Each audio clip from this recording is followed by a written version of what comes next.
Hey guys, today I'm going to be talking about final opinions on this knife. This is the Benchmade Anthem. Um, Here, let me just adjust the camera a little bit. This is a knife I've owned for quite a while. It's probably one of the older knives in my collection. In the way that I started collecting knives again, I did it twice. So when I was younger, I collected knives. I sold them all off, and I started over just last year. Actually, not even a year ago. Um, the interest remained even after I sold them, and this was one actually gifted to me. My girlfriend bought it for me for an anniversary gift. So, of course, I'm quite partial to it, but that doesn't mean that there's absolutely no flaws with this knife. Let me just start by saying this knife is pretty expensive by most people's standards. It's about $425 is what you'll find it for new. Um, Honestly, I'm going to say that that's okay. I'm okay with that. Uh, the Lion Steel SR1 is a titanium integral with D2 steel. If not D2, I think it's S30V. And that's about the same price. Spyderco Nirvana, I think, was even more than this. And it was a titanium integral with S90V. So, got your titanium integral with 20 CV. 20 CV is one of my favorite blade steels. It's second gen PM steel, just like 204P. I'm quite partial to 204P as well. I have a lot of experience between 20 CV and 204P, and it's probably one of the better all-around steels. I love S90V as well, but sometimes people say it's difficult to sharpen. I'm gonna have to say I don't agree with that, but it really boils down to the equipment that you're gonna use to sharpen your knife. You know, what kind of abrasive is going to be going up against the steel that you're using. I can tell you, if you're going to use ceramic against Maximet, I'd reconsider. But this steel, you should be good with ceramics. You should be good with just about anything. I can tell you that from experience. I maintained this for a couple months using only the Spyderco Sharp Maker. I put a micro bevel on it. I've since sharpened that micro bevel off. I just, no need for it, and I feel like I get a little bit better performance with just the 30-degree inclusive edge. Alright, so what else can I say about this knife? This knife is incredibly smooth. Almost too smooth. It's so fall shutty that, like, it's unreal. And if you're not used to a knife like that, especially an axis lock, most axis locks will fall shut. That's nothing new. If you're not used to it, it might take some getting used to. I think with an axis lock, it's perfectly acceptable for it to be, you know, a swinging around blade. Yeah, it's pretty cool. What else? Handle, beautifully done. I'm just going to give you guys some close-ups of that. And sorry it is dirty, it's coming right out of my pocket. I was carrying this knife today. So, you can see there's all kinds of crap in there. Got some crap in there too. That's the axis lock. This axis lock is actually a little bit different than most. Instead of using omega springs, it uses a coil spring. So you can see it working in there. I like this axis lock a little bit better than most. I prefer it over the omega springs. It's just, you know, I can actuate it a little bit better with just one finger. It doesn't have that lopsided, you know, sometimes axis locks will jam up. Not like you can't still use them, but they kind of get a little bit wonky, I'll say. when you start using one finger to disengage it.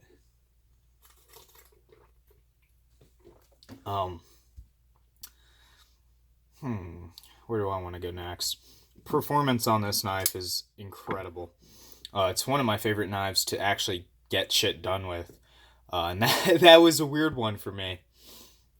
Because this is one of the more expensive knives I've ever owned. And it was just weird to, carry it and be like, this is what I'm going to use, not my cheap, replaceable 0350. Like, I can appreciate the performance of this knife.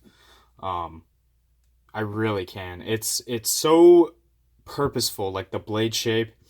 You get like the perfect amount of belly, great, pointy tip, and you get a nice flat portion, which is really cool. The blade shape reminds me of a Sabinza, a flat ground Sabinza. And I wouldn't say it's competing with Chris Reeve, maybe a little bit. I just think people buying Chris Reeve, they're just looking for something a little bit different. Maybe if you're a titanium freak, you're buying Chris Reeves and you're buying these. But Chris Reeve, it's kind of a different deal. It's sort of like that mid-tech term people were talking about a couple of years back. It's closer to being a custom knife than this. This is still very much a production knife, and you can tell that when you hold it. It doesn't have that Chris Reeve Sabinza feel. So what is this knife if it's not, approaching that mid-tech level? I'm going to justify the price with this. This is a knife where people know Benchmade. Gun guys know Benchmade. Everybody knows Benchmade. Even non-knife people know Benchmade as being, the highest quality knife, so they think, just because they don't know of any other companies. And I have to say, this is one of the highest quality Benchmades I've ever handled. I've handled probably 4 of these, I want to say, and they're all solid. They're all very, very, very nice. So, what is this then? This is something you whip out of your pocket. People notice it. People think it's a gorgeous knife. They see the Benchmade, and you literally are holding the most expensive Benchmade production knife. Not including the Infidel. Actually, maybe it's on the same price range as the Infidel. But you're holding one of the most expensive non-gold class. I just want to specify that. It's not, it's not anywhere near the gold class. They use all kinds of materials in gold class.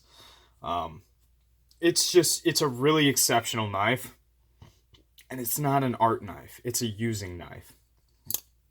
The 20 CV, I think I told you guys already, I'm quite partial to.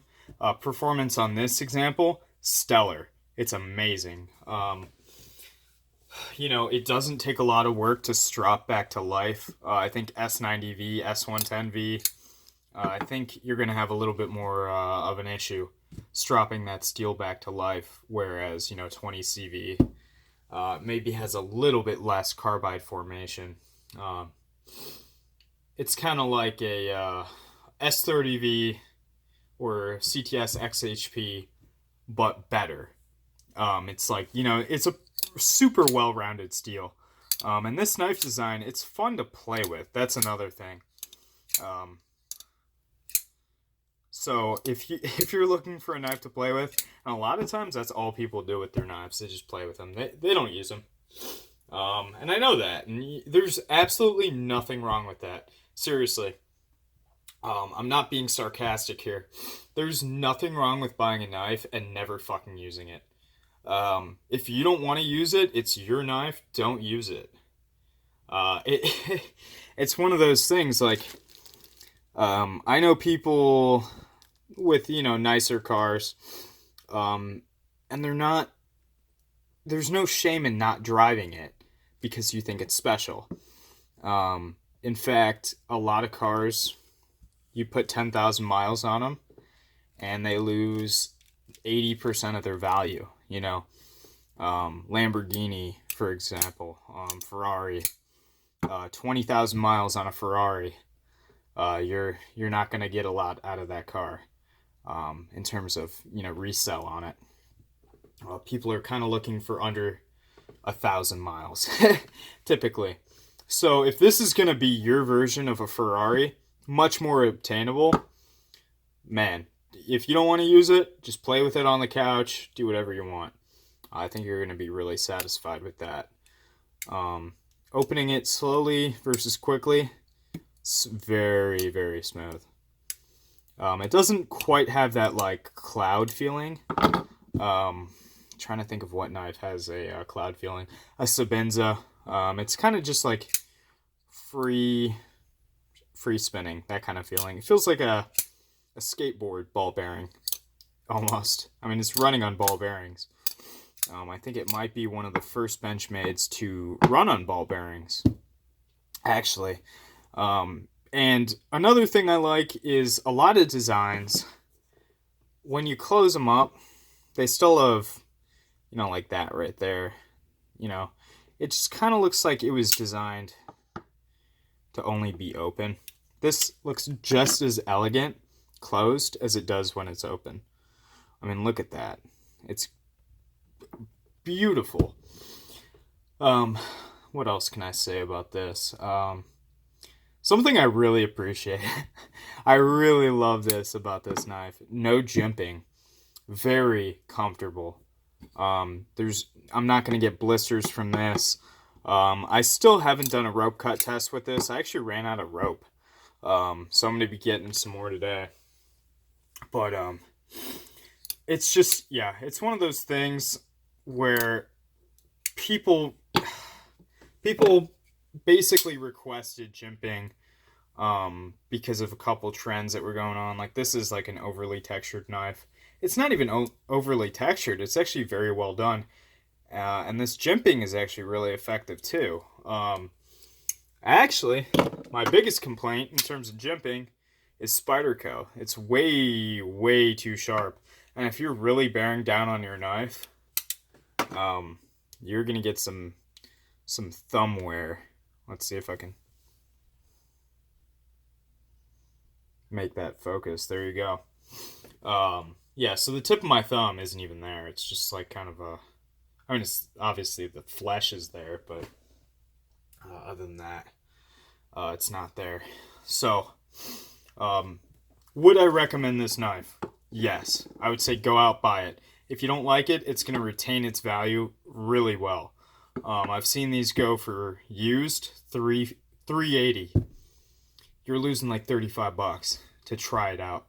That's a pretty good deal, if you ask me. If you really want to lowball it and you beat the fuck out of your knife, you'll still probably get $300 for it. I mean, it really is one of those knives that retains its value quite well. And I've seen it up for sale a couple times on Instagram for between $350, $390, whatever. The lowest I ever saw was $300. I have the hiccups right now. Give me one sec.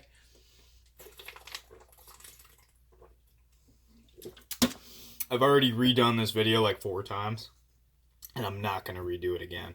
So if I have the hiccups halfway through, fuck it. So, what's really exceptional about this knife? I love Spyderco. I absolutely love Spyderco. I just bought 2 of those pair of 3s, one for me, one for Super Steel Steve. The XHP Cutlery Shop. Actually, I didn't buy it for him. I'm going to trade it to him in exchange for some other knives that you'll see. So, what's one big advantage I think Benchmade has to Spyderco is thickness in the pocket. Now, this is not bad, this knife. I'm more talking about your Manix. Manix 2. Manix 2 lightweight. A lot of their knives are pretty wide in the pocket. This is going to be something where it's real easy in and out of the pocket. No issues at all.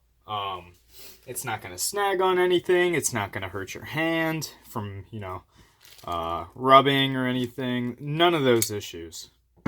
So let's turn the knife over. Clip. It's a penis clip. Maybe that's why that guy called this knife gay in my Espada G10 video. I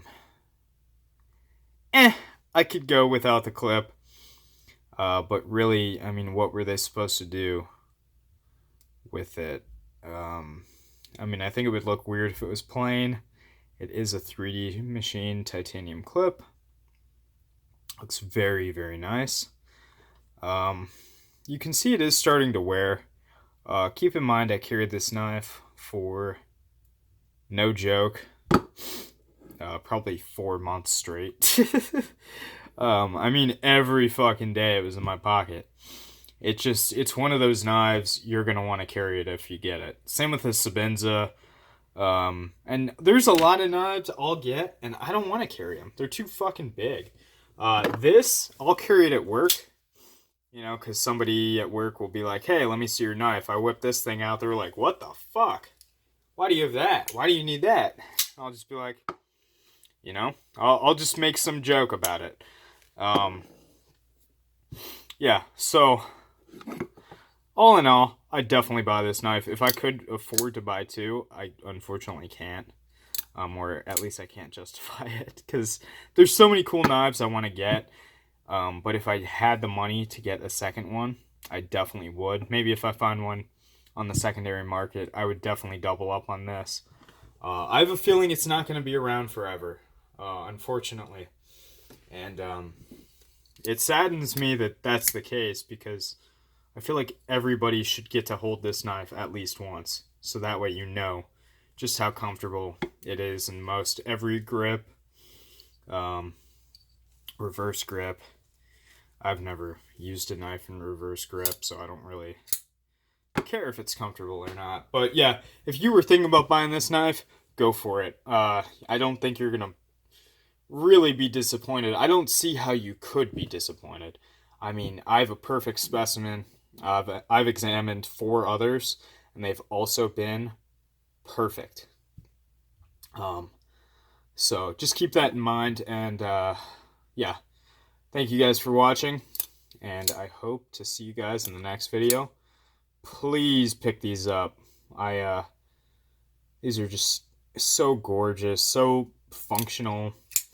20 CV blade. Yeah, you could go with the Griptilian, but I mean, everybody's got the Griptilian, So, alright guys, once again, thank you for watching, and I will see you in the next video.